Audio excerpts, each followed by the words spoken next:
الحمد لله نحمده ونستعينه ونستغفره ونؤمن به ونتوكل عليه ونعوذ بالله من شرور أنفسنا ومن سيئات أعمالنا من يهده الله فلا مضل له ومن يضلل فلا هادي له وأشهد أن لا إله إلا الله وحده لا شريك له وأشهد أن محمدا عبده ورسوله أما بعد فإن خير الحديث كتاب الله وخير الهدي هدي محمد صلى الله عليه وسلم وشر الأمور محدثاتها وكل محدثة بدعة وكل بدعة ضلالة وكل ضلالة في النار. أعوذ بالله من الشيطان الرجيم. بسم الله الرحمن الرحيم. يا أيها الذين آمنوا إن جاءكم فاسق بنبأ فتبينوا. یا ایھا الذین آمنوا ان جاءکم فاسق بنبأ فتبینوا ان تصیبوا قوما بجہالۃ فتصبحوا علی ما فعلتم نادمین. محترم حاضرین، خطبہ مسنونہ کے بعد میں نے سورہ حجرات، جسے اہل علم سورۃ الآداب بھی کہتے ہیں، اس کی آیت نمبر 6 تلاوت کی، جو آپ نے بارہا سنی اور پڑھی ہے. اس میں سورۃ الآداب میں جو مختلف قسم کے ہماری اجتماعی انفرادی زندگی میں اخلاقی اور اصولی طور پر کچھ احکامات دیے گئے، اس میں یہ ایک ادب بھی بڑی اہمیت کا حامل ہے. دنیا کی زندگی میں ایک انسان صحیح موقف پر رہے، اپنی معاشرتی زندگی میں، اجتماعی معاملات میں، اس کے لیے ضروری ہے کہ اس ادب کا ہمیشہ خیال کرے. یہ ایک اخلاق کریمانہ کا ایک حصہ ہے، بلکہ یوں کہیے کہ یہ اچھا انسان بننے کے لیے ایک اہم ضابطہ ہے. وہ کیا ہے؟ اللہ نے فرمایا یا ایھا الذین آمنوا، اے ایمان والو، ان جاءکم فاسق بنبأ، کہ اگر کوئی فاسق تمہارے پاس کوئی خبر لائے. فاسق وہ آدمی جس کے بارے میں واضح طور سے نظر آتا ہے کہ وہ شریعت کی پابندی نہیں کرتا، فسق و فجور کا ارتکاب کرتا ہے. فسق یعنی گناہ، یہ کہیں کہیں کفر اور شرک کے معنی میں بھی استعمال ہوتا ہے، کیونکہ وہ بھی سب سے بڑی اللہ کی نافرمانی اور گناہ ہے. فسوق کا معنی ہوتا ہے اطاعت سے نکل جانا. فاسق کا ایک عمومی معنی یہ لیا جاتا ہے کہ گناہ گار، وہ کسی بھی درجے کا ہو، جو کھلے طور سے واضح طور سے غلط کام کرے.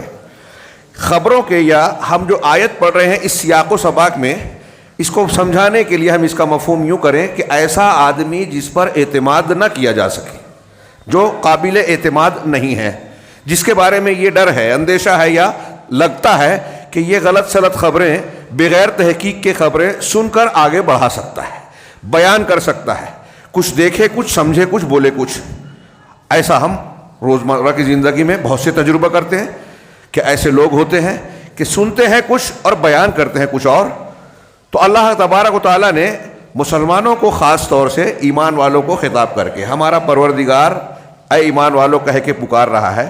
ہاں، اللہ رب العالمین سے بڑھ کر کسی کی ذات ہو سکتی ہے ایک مومن بندے کی نگاہ میں؟ نہیں ہو سکتی. تو جب اس کی ذات سب سے عظیم ہے تو اس کے خطاب کو بھی اتنی ہی توجہ سے، اہمیت دے کر ہمیں سننا چاہیے، اتنا ہی سنجیدہ ہو کر اسے ماننا چاہیے. لیکن قرآن و حدیث کے سلسلے میں آج ہمارا رویہ اس طرح کا نہیں ہے، جو ایمان کے موافق نہیں ہے. تو ہم کو اللہ کہہ رہا ہے یا ایھا الذین آمنوا، اگر ایمان ہے، ایمان والے ہیں، تو آگے کی بات کو توجہ سے سنیں گے، سنجیدگی سے مانیں گے. اے ایمان والو، اذا ان جاءکم فاسق، اگر کوئی فاسق، کوئی گناہ کرنے والا، ناقابل اعتماد آدمی، جاءکم بنبأ، تمہارے پاس کوئی خبر لائے، فتبینوا، تو اللہ کہہ رہا ہے تو تم اس کی تحقیق کر لو. اس قرآن کی ایک قرأت میں ہے فتثبتوا، دونوں معنی میں قریب قریب ہیں، تبینوا اور تثبتوا. تبین کا معنی ہوتا ہے تحقیق کرنا. کوئی بات آپ کو پتہ چل رہی ہے تو آپ یہ معلومات کریں کہ یہ صحیح ہے یا غلط، قابل اعتماد ہے یا قابل اعتماد نہیں ہے، مقبول ہے یا مردود ہے، رد کرنے کے لائق ہے. یہ جب آپ معلوم کرتے ہیں قرائن سے، مختلف ذرائع سے، ایک آدمی نے آپ کو کے خبر دی آپ دوسرے ذریعے سے پوچھتے ہیں کہ مجھے ایسا ایسا پتہ چلا ہے، کیا یہ درست ہے؟ ہاں، یا کچھ لوگ کہتے ہیں قرائن سے بھی پتہ چلتا ہے، کسی نے کہا کہ آگ لگی ہے، کہاں لگی؟ فلاں علاقے میں، آپ اس طرف دیکھ رہے ہیں تو آگ تو نہیں دکھ رہی ہے لیکن وہاں سے دھواں اٹھتا ہوا نظر آ رہا ہے، پھر جو ہے سائرن سنائی دے رہا ہے فائر بریگیڈ کا، لوگ دوڑتے بھاگتے نظر آ رہے ہیں اسی جانب، تو یہ قرینہ ہے اس بات کا کہ واقعی کوئی حادثہ ہوا ہے اور جس نے خبر دی ہے اس کی بات سچی ہو سکتی ہے۔ یہ میں ایک مثال دے رہا ہوں۔ تو قرائن اور حالات کو دیکھتے ہوئے تحقیق کیا کرو، فتبینوا کے معنی میں یہ ہے، اور ذریعوں سے بھی تحقیق ہو سکتی ہے۔ فتثبتوا کا معنی یہ ہوتا ہے کہ تم تثبت یعنی سوچ بچار کے اس پر اطمینان حاصل کر لو۔ اطمینان حاصل کرنا، احتیاط کو اختیار کر کے، غور و فکر کر کے اس کی سچائی کو جو ہے مضبوط کر لو، اس کی مصداقیت جان جاؤ۔ تو اے ایمان والو، جب کوئی فاسق تمہارے پاس کوئی خبر لائے، فتبینوا، تو تم اس کی تحقیق کر لو، اس کی اچھی طریقے سے سوچ بچار کر کے حقیقت تک پہنچو۔ ہاں، ان تصیبوا قوما، اگر ایسا تم نہیں کرو گے تو کیا ہوگا نتیجہ؟ کہ یہ ہو سکتا ہے کہ تم کسی قوم کو نقصان پہنچا دو۔ ان تصیبوا قوما فتصبحوا علی ما فعلتم نادمین، تو اب نقصان پہنچا دو، تحقیق نہ کرو، خبر جھوٹی ہے، جھوٹی خبر کی بنیاد پر آپ نے ایکشن لے لیا، اقدام کر لیا، بعد میں پتہ چلا کہ یہ بات تو تھی ہی نہیں، فتصبحوا علی ما فعلتم نادمین، تو اپنے کیے کرائے پہ جو تم نے کیا، اقدام کیا، حرکت کی، اس پر تم نادم ہو جاؤ، شرمندہ ہو جاؤ، پچھتانا پڑے۔ یہ اللہ رب العالمین نے ایک ایسا ادب بنایا ہے، بتایا ہے، تعلیم دی ہے ہمیں اور آپ کو کہ اس کی ضرورت انسانی سماج اور معاشرے میں ہر روز ہر جگہ بہت شدت کے ساتھ ہے۔ اس کا لحاظ سے ایسا روز کہ کچھ لوگوں کو نقصان پہنچاتے ہیں۔ جتنے بھی جھگڑے، تنازعات، آپس کے مسئلے، وہ گھر میں ہوں، جماعت میں ہوں، سماج اور معاشرے میں ہوں، دو قوموں میں ہوں، دو ملکوں میں ہوں، سیاسی ہوں، معاشرتی ہوں، اقتصادی ہوں، جتنے جھگڑے ہیں ان جھگڑوں میں آپ بہت سارے مقامات پر یہ پائیں گے، آدھے سے زیادہ، بلکہ یوں کہیے کہ 80% کہہ لیجئے، آپ کو کہیں نہ کہیں کچھ جھوٹی خبریں، کچھ غلط فہمیاں ضرور نہ ملے گی، جو جھگڑے اور تنازع کا کام کرتی ہے، وجہ بنتی ہے یا اس کو مضبوط کرتی ہے۔ اس آیت کے شان نزول میں ایک روایت بیان کی جاتی ہے، اور خود اس آیت پہ عمل کرو تو وہ روایت غلط ثابت ہوتی ہے۔ کہتے ہیں کہ حضرت ولید ابن عقبہ ایک صحابی ہے، اللہ کے رسول صلی اللہ علیہ وسلم نے بنو مستلق، قبیلہ بنو مستلق جو مسلمان ہوئے تھے، حضرت جویریہ رضی اللہ تعالیٰ عنہا جو ام المومنین ہے، بنو مستلق کے غزوے کے بعد اللہ کے رسول صلی اللہ علیہ وسلم نے ان سے نکاح کر لیا تھا، اور یہ پورا قبیلہ اللہ کے رسول صلی اللہ علیہ وسلم کا گویا سسرالی رشتہ دار بن گیا، اس لیے سارے صحابہ نے وہاں کے قیدیوں کو آزاد کر دیا اور وہ سب مسلمان ہوئے بعد میں۔ تو سب مسلمان جب ہو گئے تو اللہ کے نبی صلی اللہ علیہ وسلم نے ان کو ایک سال زکوٰۃ وصولی کے لیے بھیجا۔ روایت یہ بیان کی جاتی ہے، مفسرین میں سے کچھ نے لکھا، اب ولید بن عقبہ اور اس قبیلے، ان کے قبیلے اور ان کے قبیلے کا پرانی دشمنی تھی، وہ وہاں جائے بغیر یا جا کر قریب آ گئے، ڈر کے آ گئے، اور اللہ کے رسول نے کہا کہ انہوں نے زکوٰۃ دینے سے انکار کر دیا، ان پر چڑھائی کرنی چاہیے، یا مجھے بھی قتل کرنا چاہتے ہیں۔ تو کچھ لوگوں نے مشورہ دیا، اللہ کے رسول صلی اللہ علیہ وسلم فکر مند ہوئے، بعض مفسرین کہتے ہیں کہ آپ تیاری کرنے لگے کہ پلٹ کر ان پر حملہ کیا جائے، لیکن پھر آپ کو پتہ چلا کہ نہیں، یہ خبر غلط ہے، ولید بن عقبہ وہاں گئے ہی نہیں تھے۔ اس روایت کو پیش کرتے ہیں کہ دیکھیے اللہ کے نبی صلی اللہ علیہ وسلم کو اللہ تنبیہ کر رہا ہے کہ صحیح بات کو جانے بغیر آپ ایک پورے قبیلے پر حملہ کر سکتے تھے، یہ غلط ہوتا، لیکن یہ روایت صحیح نہیں ہے۔ اللہ تعالیٰ نے قرآن میں کیا کہا کہ اگر کوئی فاسق کوئی خبر لائے، اور جس کے بارے میں یہاں کہا جا رہا ہے وہ ایک صحابی رسول ہے، کسی صحابی کو فاسق کہا ہی نہیں جا سکتا۔ جب اللہ نے تمام صحابہ کو رضامندی کا سرٹیفکیٹ دیا ہے، قرآن میں تمام صحابہ کو ہدایت یافتہ کہا ہے، ہر ایک کے لیے حسنہ کا وعدہ کیا ہے، تو ایک صحابی اس درجے کا کیسے ہو سکتا ہے کہ اس پر اعتماد نہ کیا جائے؟ ظاہر سی بات ہے۔ اسی لیے محدثین نے کہا، محدثین کے یہاں اصول ہے جس پر منکرین حدیث اور عقلانیین کو اعتراض ہے۔ بعض مقلدین کو کسی حدیث کا رد کرنا ہوتا ہے تو صحابی پر حرف کرنے کے لیے یہ بھی اٹھاتے ہیں کہ بعض صحابہ غیر فقیہ ہے، اور منکرین حدیث کہتے ہیں کہ یہ صحابہ کرام میں بھی کچھ لوگ اس طرح کے ہو سکتے ہیں کہ ان پر اعتماد نہ کیا جائے، اور ایسے واقعات اور اس طرح کی باتیں پیش کرتے ہیں اور اصول بنانے کی کوشش کرتے ہیں کہ نہیں فاسق کی خبر یا سنگل کی خبر کو ہم کیسے قبول کر سکتے، اور اس طرح کی کئی باتیں. میں اس کی تفصیل میں جاؤں تو وہ علمی اصولی باتیں ہو جائے گی. اللہ تبارک و تعالیٰ کہہ رہا ہے کہ ہاں، اسی لیے محدثین کا، مسلمانوں کا موقف ہے کہ صحابۃ کلھم عدول، کہ صحابہ سب کے سب عادل ہے. محدثین کے یہاں اور تمام جمہور امت کے یہاں یہ اصول ہے کہ اگر تابعی تک ایک سند پہنچ جائے اور وہ کہیں کہ اللہ کے رسول صلی اللہ علیہ وسلم نے فرمایا، اور یہ بات پکی ہے، یہ پکی ہو کہ کسی صحابی سے انہوں نے سنا ہے. کبھی کبھی تابعی بھی دوسرے تابعی سے روایت کرتے ہیں. کبھی ایسا ہوتا ہے کہ تابعی اپنے نیچے کے سبے تابعی سے روایت کیا حدیث، اور اس نے دوسرے تابعی سے، اس نے صحابی سے، اس نے اللہ کے رسول سے. غور کریں، دیکھیے محدثین نے کتنی باریکیوں سے کام کیا ہے. تو اگر کوئی صحابی، کوئی تابعی روایت کر رہا ہے اور بیچ میں چھوٹنے والا راوی صحابی ہے، تو صحابی کی تحقیق کی ضرورت نہیں، اس روایت کو صحیح مانا جائے گا، کیونکہ صحابہ ہمیں نام معلوم ہو یا نہ معلوم ہو وہ عدول ہیں. کیوں عدول ہیں؟ کیوں ہم تحقیق نہیں کریں گے ان کی؟ اس لیے کہ اللہ تبارک و تعالیٰ نے ان کی تعدیل کی ہے، ان کے بارے میں کہا ہے کہ یہ سچے ہیں، یہ قابل اعتماد ہیں، یہ فاسق و فاجر نہیں ہیں. لہذا اسی آیت سے ہمیں ایک بہت بڑا اصول معلوم ہوا. بلکہ اگر آپ اصول حدیث اور زندگی کے معاملات میں فیصلہ کرنے کے تعلق سے غور کریں، جج اور کورٹ والے معاملے میں بھی اس کو ملحوظ رکھیں، تو ایک بہت بڑا ضابطہ ہمیں پتہ چلتا ہے. اللہ رب العالمین نے جو ایک اصول دیا ادب کریمہ میں، اس کی آج کے دور میں بہت شدید ضرورت ہے. وہ کیا ایک اصول جو میں بیان کر رہا تھا؟ محدثین نے کہا کہ اس آیت سے پتہ چلتا ہے کہ فاسق کی خبر قبول نہیں کی جائے گی، تحقیق کی جائے گی. فاسق کی خبر کی تحقیق کی جائے گی. اسی آیت کا مفہوم مخالف کیا ہوا؟ دو اور مفہوم خود بخود نکلے کہ جو فاسق ہے، یعنی جو ہے تو مسلمان لیکن قابل اعتماد نہیں ہے، اس کے اندر کچھ کمزوری خامی ہے، اس کی خبر پورے طریقے سے مضبوط نہیں ہے، تو ایسے آدمی کی خبر کو فوراً قبول نہیں کیا جائے گا، توقف کیا جائے گا. آپ کو خبر ملی، آپ رک گئے، ابھی غور کریں، اس میں معلومات لے لیں کہ اس کی بات صحیح ہے یا غلط. اگر صاحب عدل ہے، ذوی عدل قرآن حدیث میں جو کہا گیا اور محدثین کے یہاں اسی کو اصطلاح میں بیان کیا گیا، اگر ہے خبر دینے والا ہے، تو اس آیت سے ہی یہ پتہ چلتا ہے کہ اس کی خبر کو قبول کیا جائے. آپ پڑھیں گے کچھ لوگ قابلیت بتاتے ہیں کہ محدثین تو انسان تھے نا، غلطی ہو سکتی ہے نا، ضروری ہے کہ وہ جس حدیث کو صحیح بولے وہ صحیح ہو، جس کو ضعیف بولے ضعیف ہو. ہاں ضروری نہیں ہے، لیکن جن اصولوں کی بنیاد پہ انہوں نے کہا ان اصولوں کا ماننا ضروری ہے. کیوں؟ محدثین نے ان اصولوں کو اپنے گھر سے نہیں بنایا، اپنے دماغ کی اپج سے نہیں بنایا، قرآن حدیث کی ان تعلیمات اور دیے ہوئے اصولوں سے بنایا. قرآن کہہ رہا ہے فاسق کی خبر کو کی تحقیق کرو، اس کا مطلب قرآن یہ کہہ رہا ہے کہ عادل کی خبر کو مانو.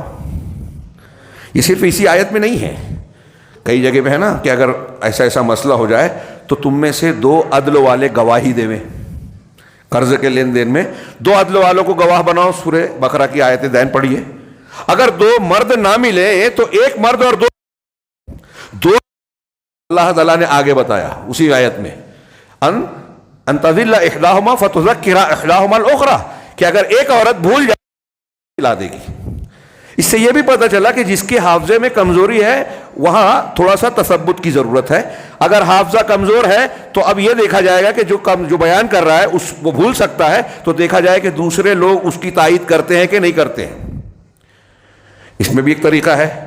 ایک استاذ ہے، اس کے 4-10 شاگرد ہیں، ہمیں معلوم ہے، جیسے ہم محدثین کے بارے میں پڑھتے ہیں نا، فلاں محدث فلاں سن میں پیدا ہوا، فلاں میں وفات ہوئی، اس کے اساتذہ یہ ہے، شاگرد ہے. ہمارے لوگ سمجھتے ہیں کہ یہ کیا ضرورت ہے، اس کی بہت ضرورت ہے، یہ اصول میں کام آتا ہے. ایک آدمی فلاں آدمی کا شاگرد ہے، اب اس نے روایت کیا کہ میں نے اپنے استاذ فلاں سے یہ بات سنی، یہ حدیث سنی، تو اس کی تحقیق کا ایک آسان ذریعہ یہ ہے، محدثین نے بتایا کہ آپ جس استاذ کے نام سے وہ بیان کر رہا ہے روایت کو، حدیث کو، اس کے دوسرے شاگردوں کو دیکھیں، اس کے دوسرے شاگرد بھی یہ حدیث بیان کرتے ہیں کہ نہیں، اور جیسے یہ کرتے ہیں یا کچھ الگ بیان۔ اب ایک راوی، ایک شاگرد ایک حدیث بیان کر رہا ہے، اس میں ایک لفظ ایسا بیان کر رہا ہے کہ 10 شاگرد اس سے ہٹ کے دوسرا لفظ بیان کر رہے ہیں، اگرچہ یہ ثقہ ہو اور وہ سب بھی ثقہ ہیں، تو یہاں ایک کے مقابلے میں کئی لوگ جب ثقاہت کے ساتھ بیان کر رہے ہیں تو کہیں گے اس کی روایت غیر محفوظ ہے، شاذ ہے، ان کی روایت محفوظ ہے، زیادہ اعتماد کے لائق ہے۔ یہ فن حدیث کی طرف میں تھوڑا سا چلا گیا، اور اس کی گہرائیوں میں جائیں گے تو آپ کو بڑی حیرت ہوگی۔ یہ حدیث کا معاملہ ہے، تو محدثین نے امام مسلم صحیح مسلم کی مقدمے میں انہوں نے اس آیت سے استدلال کیا، کئی اور آیتوں سے، کہ دیکھیے ہم نے یا حدیث کو قبول اور رد کرنے کے سلسلے میں یہ اصول اور ضابطے اختیار کرتے ہیں۔ اب اس کو حدیثوں کے سلسلے میں تثبت اختیار کیا جائے، خبروں کے سلسلے میں اختیار کیا جائے، اور کسی کے معاملے میں اگر کوئی نزاع اور خاص طور سے جھگڑے، اب آج کے ماحول میں اس پر غور کیجئے کہ موجودہ دور میں جو میڈیا کے اسباب اور وسائل، سوشل میڈیا، نیٹ اور نہ جانے کیا کیا اس کے ضمن میں جو طریقے ہیں ذرائع ابلاغ کے، ان کو دیکھیے کہ ایک بٹن دبا کے آپ یہاں سے دنیا کے کسی بھی حصے میں جو ہے 1 منٹ میں، چند سیکنڈ میں جو ہے خبریں پہنچا سکتے ہیں، وہاں سے خبریں لے سکتے ہیں۔ یہ دنیا کے معاملات میں اللہ تعالیٰ نے فرمایا کہ کوئی خبر اگر کوئی لے کے آئے تو اس سے تم تحقیق کر لو۔ تو اللہ نے بتایا گویا کہ خبر جب آپ کے پاس آتی ہے تو اس کو دیکھنا چاہیے کہ خبر دینے والا کیسا ہے، اگر وہ ثقہ ہے، سچا ہے، فاسق نہیں ہے، تو اس کی خبر کو مان لینا ہے۔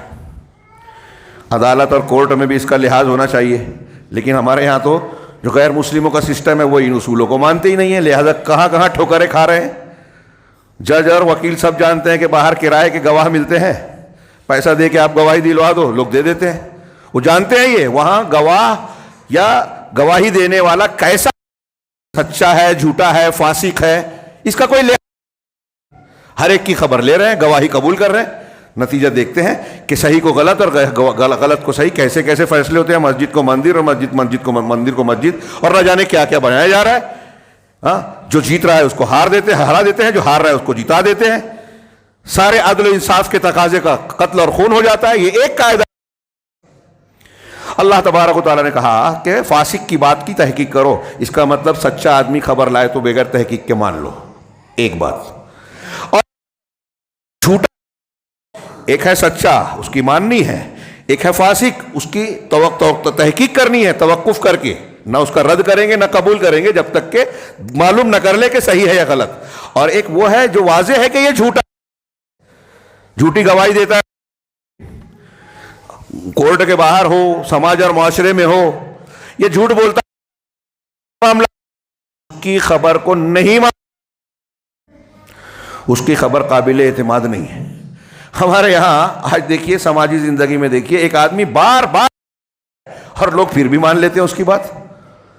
اب یہ سوال نہیں ہے کہ وہ دینی کسی منصب پر بیٹھا ہے، اسے لوگ بہت مانتے ہیں، اس کے نوکر چاکر ہیں، وہ بہت صاحب حیثیت ہے، سماج اور معاشرے میں لوگ معاملات سے معلوم کر لیتے ہیں، جانتے ہیں بار بار کہ ایک آدمی فلاں کا مخالف ہو گیا تو اب اس آدمی کو بدنام کرنے کے لیے جھوٹ بولتا ہے، جھوٹ پھیلاتا ہے، لوگ ابھی ناراض ہو گئے، بعد میں پتہ چلا کہ خبر، لیکن وہ آدمی دوبارہ خبر دیتا ہے، وہ مانتے ہیں۔ پورا میڈیا آج ایسا ہی ہے، پورا میڈیا ایسا ہی ہے کہ جھوٹی خبروں کی بنیاد پر سیاستیں چل رہی ہے، مقاصد کا اور اپنے فوائد کے حصول کے لیے جھوٹ۔ اس معاملے میں عبادت دیکھ لیجئے، سنبھل میں، بہرائچ میں اور دوسرے مقامات پہ کیا چل رہا ہے۔ لوگ اپنے آپ کو بے بس محسوس کرنے لگے ہیں کہ سرکاری محکمے اب عدالت، کورٹ، اصول، ضابطوں کو طاق میں رکھ کے اپنے اعتبار سے کچھ باتوں کو پھیلاتا ہے، جھوٹ بولتا ہے کہ یہاں مسجد کی جگہ مندر تھا،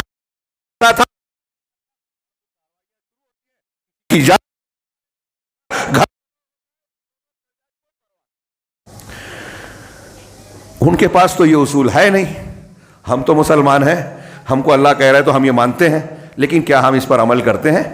نیچے سے اوپر تک جائیے، نیچے سے اوپر تک. اگر میں ایک ایک پہلو پہ بیان کروں، مثال کے طور پہ دو بھائیوں کا جھگڑا ہے.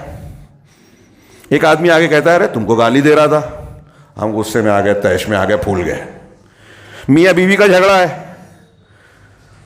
بیوی کا کہ گھر والے کسی کے پاس جاتے ہیں، ارے کیا دیکھ کے اس لڑکے کو تم نے اپنی بیٹی دے دی، شادی کر دی، اس میں تو ایسی برائی ہے.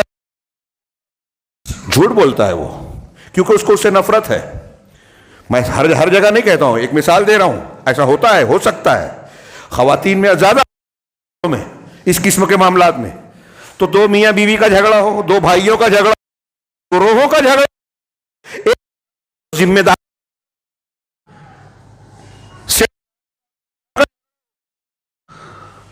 کسی بھی معاملے میرے دشمن ہیں فلاں، تو میں لوگوں میں میں اس کے لیے جھوٹی خبریں پھیلاتا ہوں. میں لوگوں کو جا کے برا بھلا کہتا ہوں، برائیاں کرتا ہوں، لیکن لوگوں کو کہتا ہوں کہ یہ جہاں جہاں جاتے ہیں وہ میری برائی کرتے ہیں. ایسا ہو رہا ہے، ہوتا وہ یہ قرآن جھوٹا، لیکن جماعت کا ذمہ دار بن کے بیٹھا ہے، مسجد کا ذمہ دار بن کے بیٹھا ہے، قوموں کا، مسلمانوں کا ذمہ دار بنا ہے. اپنی لوگ کیوں کریں گے؟ تو جھوٹی خبریں پھیلاتا ہے، اس کے گرگے اور چمچے اس کو آگے بڑھاتے ہیں. اور تو سوشل میڈیا کا زمانہ ہے. سوچیے، تھوڑی دیر کے لیے سوچیے، ہاں کاش کے موقع ہوتا، بہت محدود وقت ہوتا ہے.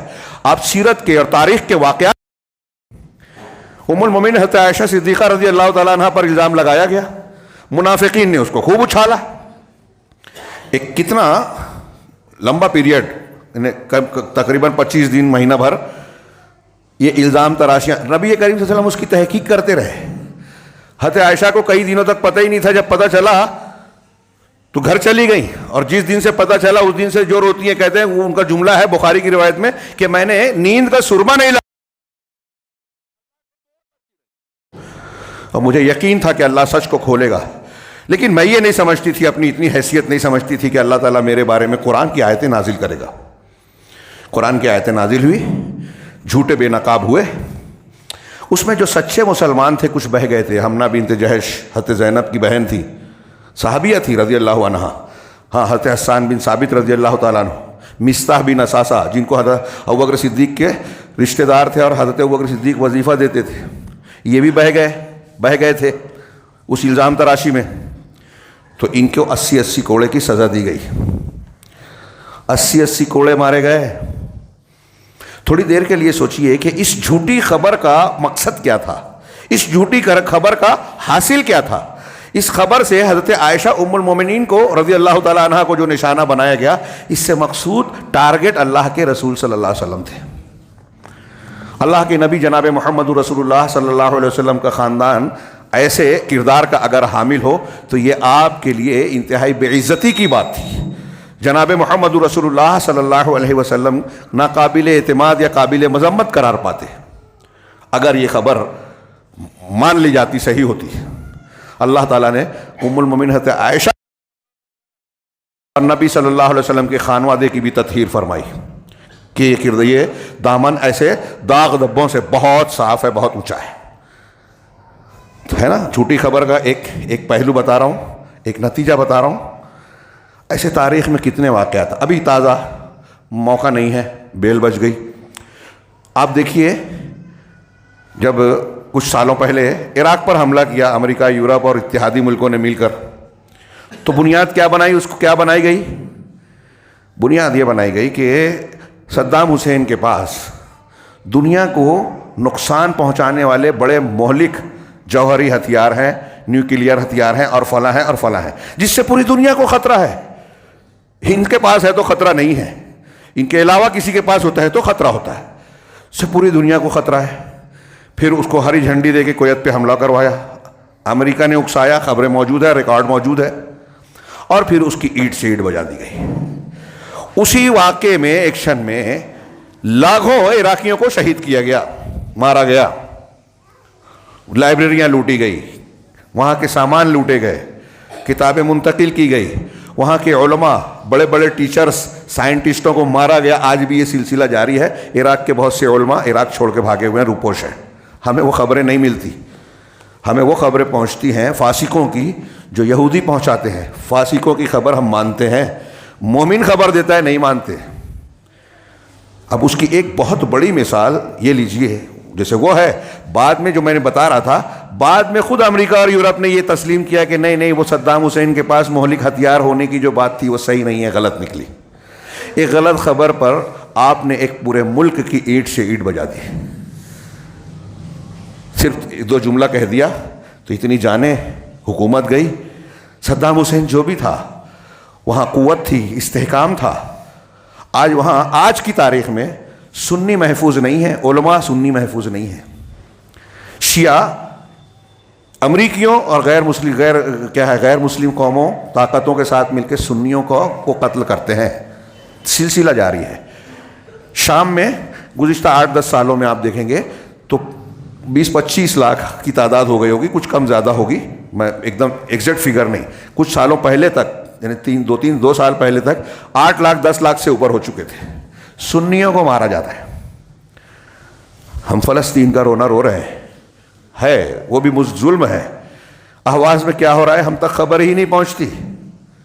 ہاں, ایران میں, ترکی میں, حماسیوں کے یہاں جو یہودیوں کے ایجنٹ اور کتے ہیں, یہ زبان استعمال کر رہا ہوں پرانے علماء کی, کہ روافظ جو ہیں یہود کے کتے ہیں اور تحریکی ان کے, وہ خبریں جو پھیلاتے ہیں. آپ دیکھیے کہ ان کے یہاں جو شرک کرنے والے ہیں, بدعت کی تعریف ہے, بدعت سے محبت ہے. تحریکیوں کو دیکھیے, ان سب کو نفرت. سعودی عرب میں کوئی کہتا غلطیاں نہیں ہے, لیکن وہاں آپ کو اخلاقی برائیاں ملے گی, عقیدے کی برائی نہیں ملے گی. منہج کی اس کے خلاف طوفان کھڑا کیا جاتا ہے, لوگوں کا ذہن بنایا جاتا ہے فاسق کی خبر کے ذریعے سے. ایک جھوٹی, آج کتنی باتیں ہیں ابھی آپ سوشل میڈیا پہ دیکھیے, یہ تحریکی متعلق چاہے جھوٹی آ جائے اس پر ہنگامہ مچ جاتا ہے. کئی دن بعد جب پتہ چلتا ہے کہ یہ خبر جھوٹی تھی تو میں نے آج تک نہیں دیکھا کہ انہوں میں سے کسی نے معافی مانگی ہو کہ ہمیں شرمندگی ہے, ہم نے غلط خبر پھیلائی تھی. ایسا ہوتا ہے بار بار. اس کے باوجود جب کوئی خبر آتی ہے ہمارے لوگ جو ہے اس پر دوڑنے اچھلنے لگتے ہیں. ہم دیکھ کہ یہودی, نصارى, تحریکی ساری ہیں, ان کو سعودی عرب کے اخلاق یا جو خبریں آ رہی ہے اس کی وجہ سے نفرت نہیں ہے, اس کے من اس کی مخالفت کرنا چاہتے ہیں. اس کے دیکھیے کہ بھائی اسلام کے تعلق سے دنیا میں جو پھیلایا تلوار کے زور سے پھیلا. ہمارے ہاں فرقہ پرست جو ہے اپنے لوگوں کو یہ تعلیم دے, یہ پڑھاتے ہیں کہ ہماری بہت سی ہمارے مندروں کو جو ہے توڑ کر مسجد بنائی گئی, ہمارے فلاں جو ہے ہندو مسلم ادوار میں ایسا کیا گیا, زبردستی مسلمان بنایا گیا. سوچئے کئی 100 سال مسلمانوں نے یہاں حکومت کی. اگر ایسا ہوتا کہ زبردستی یہ کرتے تو یہ کیا ممکن ہوتا؟ یہاں اتنے ہندو رہتے, مسلمان اقلیت میں رہتے.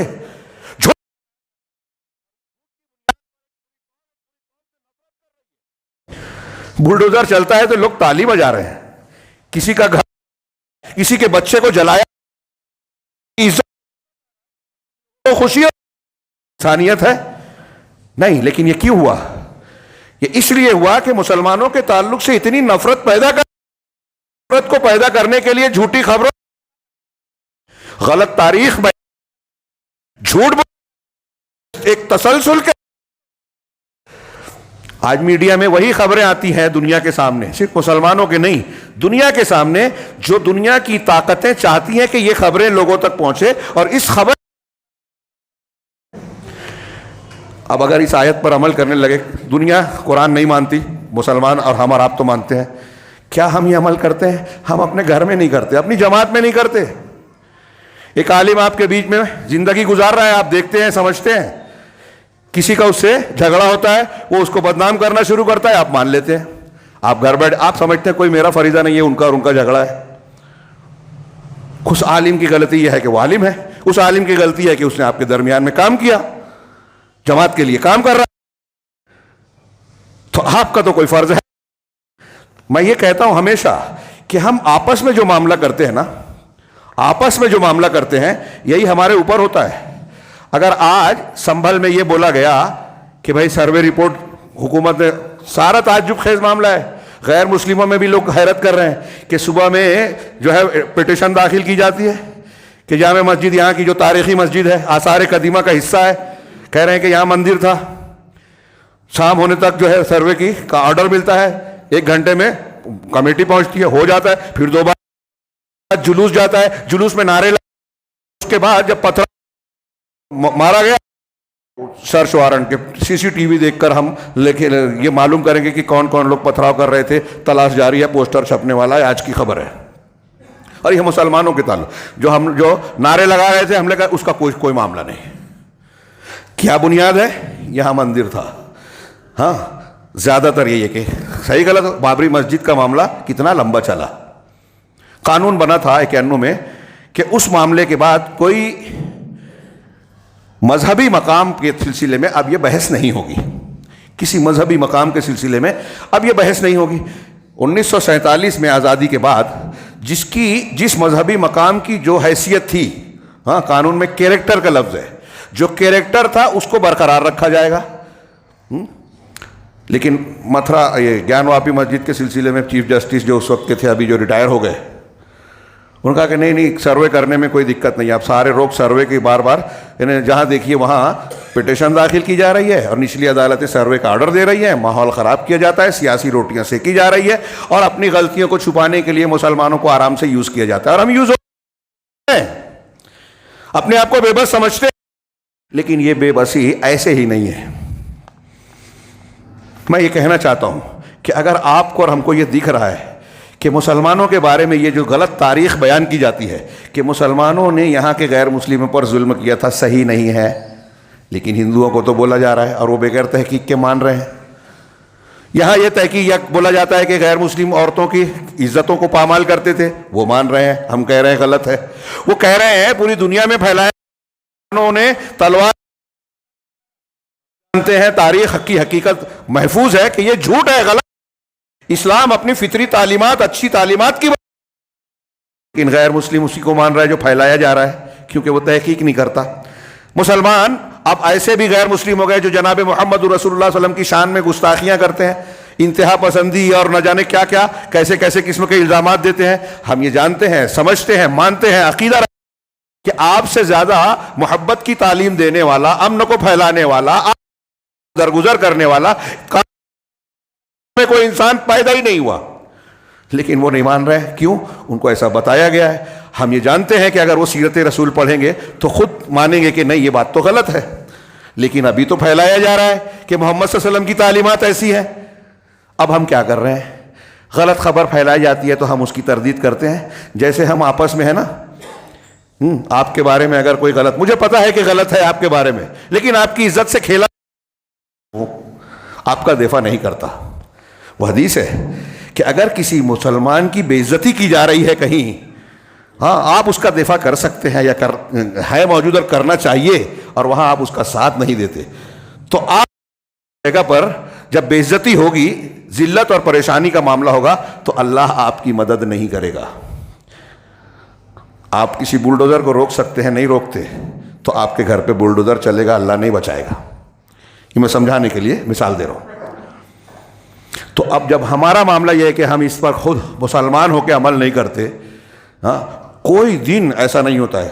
آپ انفرادی زندگی سے لے کے حکومتی سطح تک دیکھ لیں, سعودی عرب اہل حدیث علماء حق جن کے خلاف کمنٹ نہ کیا جاتا ہو, جھوٹ نہ بولا جاتا ہو, اور لوگ مان لیتے ہیں, یعنی اس آیت پر عمل نہیں کرتے. مسلمان قرآن حدیث کے ساتھ احترام والا کام کرتے ہیں, ان کی مخالفت پر جو ہے جذباتی ضرور ہو جاتے ہیں, لیکن ان کی تعلیمات کو ماننے کے لیے ہم تیار نہیں. جب ہم نہیں تیار ہیں, غیر مسلم سے کیوں امید کرتے ہیں کہ وہ خبروں کی تحقیق کرے گا, سچائی کا ساتھ دے گا, جھوٹ کا رد کرے گا؟ پھر بھی کچھ حیرت ہوتی ہے, کچھ غیر مسلم ایسے حالات میں بھی کہ مخالفت کرنے پر کیس چل جاتا ہے, ED اور انکم ٹیکس اور فلاں پولیس والے آپ پہنچ جاتے ہیں, پھر بھی وہ سچ بول. ہم مسلمان محسوس کر رہا ہوں, آپ دیکھیے اپنے ارد گرد میں.